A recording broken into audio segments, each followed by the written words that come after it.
ఇది ఒక చాలా ఇంపార్టెంట్ న్యూస్ చూడండి. చాలా మందికి మధ్య తరగతి జీవులకు ఉపయోగపడేటువంటి విషయం. ఈవీ ట్యాక్స్ ఫ్రీ 2026 దాకా రోడ్ ట్యాక్స్ రిజిస్ట్రేషన్ ఫీజు లేదు. ఎలక్ట్రిక్ వాహనాలకు భారీ మినహాయింపులు. బైకులు, 4 వీలర్లు, క్యాబ్లు, ఆటోలు, బస్సులు, ట్రాక్టర్లకు వర్తింపు అంటూ కొనసాగుతున్నాం. గతంలో రోడ్ ట్యాక్స్ రిజిస్ట్రేషన్ ఫీజుకు పరిమితులు. తొలి 2 లక్షల బైకులు, 8,000 కార్లు, 2,000 ఆటోలకే మినహాయింపులపై ఇప్పుడు ఎలాంటి పరిమితి లేదు. కాలుష్య నియంత్రణకే ప్రోత్సాహకాలంటూ పొన్నం ప్రభాకర్ చెప్తా ఉన్నాడు. సో ఇంధన ధరలకు తాళలేక ఎలక్ట్రిక్ వాహనాల వైపు చూస్తున్నారా? ఇదే సదావకాశం. ఎలక్ట్రిక్ కారో లేదా బైకో కొన్న వారికి బంపర్ ఆఫర్.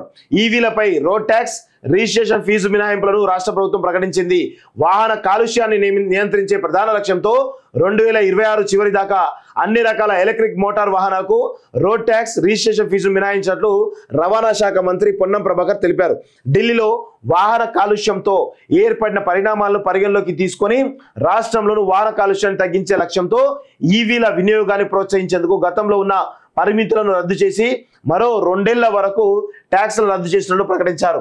ఆదివారం సచివాలయంలో రవాణా శాఖ ముఖ్య కార్యదర్శి వికాస్ రాజ్, రవాణా శాఖ కమిషనర్ సురేంద్ర మోహన్ తో కలిసి మంత్రి పొన్నం మీడియాతో మాట్లాడారు.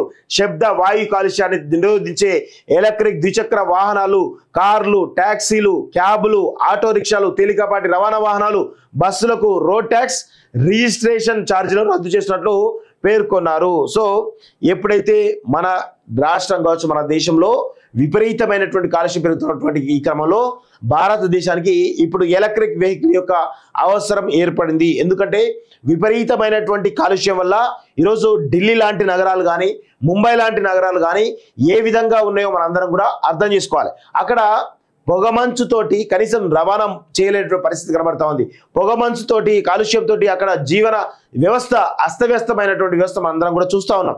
సో ఈ క్రమంలో రాబోయే రోజుల్లో హైదరాబాద్ కూడా ఢిల్లీ స్థాయిలో ఉండేటువంటి అవకాశం ఉంది. కాబట్టి దాన్ని ముందస్తుగానే అలర్ట్ అయ్యి కంట్రోల్ చేసేటువంటి పరిస్థితిలో ఈ రాష్ట్ర ప్రభుత్వం ఒక కీలకమైన నిర్ణయం తీసుకోవడం జరిగింది. ఏవైతే రోడ్ ట్యాక్స్ ఛార్జీలు కానీ, అదేవిధంగా రిజిస్ట్రేషన్ ఛార్జీలు కానీ మొత్తంగా ఇంకొక 2 ఏళ్ల వరకు మినహాయిస్తున్నట్టు, ఎలక్ట్రిక్ వెహికల్ పై మినహాయిస్తున్నట్టు చాలా స్పష్టంగా ఈ రాష్ట్ర ప్రభుత్వం చెప్పడం జరిగింది.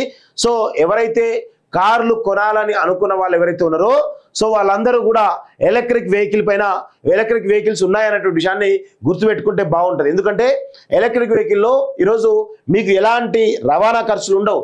కేవలం ఛార్జింగ్ పెట్టగానే ఒక 300 to 400 కిలోమీటర్స్ వరకు ప్రయాణం చేయొచ్చు ఆ యొక్క బ్యాటరీస్ తోటి.